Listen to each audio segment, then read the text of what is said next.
Hello, আসসালামু আলাইকুম everyone. আজকে আমি আপনাদের সাথে শেয়ার করব আমি কিভাবে বরবটি রান্না করি এবং এটা কিভাবে রান্না করলে বেশি খেতে মজা লাগবে। আমি প্রথমে কিছু বরবটি নিয়ে নিয়েছি এবং 2টা আলু নিয়ে নিয়েছি। এবার এই আলুগুলাকে আর বরবটিগুলাকে আমি কেটে পানি দিয়ে ধুয়ে নিয়েছি। ধোয়ার পরে এটা আমি চুলার উপর বসিয়ে এর মধ্যে কিছু মরিচ, পরিমাণ মতো লবণ এবং হলুদ দিয়ে দিয়েছি। তারপর এটা পানি শুকানো পর্যন্ত চুলার উপর রাখতে হবে। 5 মিনিটের মতো রাখলেই হয়ে যাবে, পানি শুকায় যাবে। এই যে দেখুন 5 মিনিট পরে এসেছি, পানি শুকিয়ে গেছে।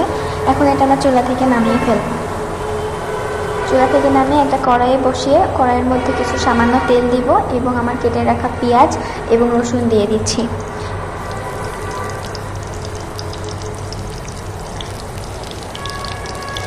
এবার এই পেঁয়াজ আর রসুনগুলোকে ভালোভাবে নাড়তে হবে যতক্ষণ এটা ব্রাউন হয়ে আসে।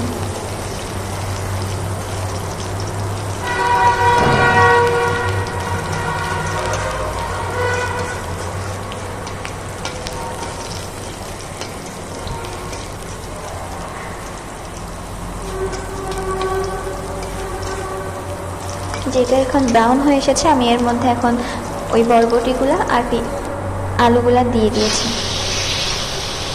এবং এরপরে এটা ভালো করে নাড়তে থাকবো যতক্ষণ না এটা ভালোভাবে হয়ে আসে। 3 থেকে 4 মিনিটের মধ্যে নাড়লেই হয়ে যাবে।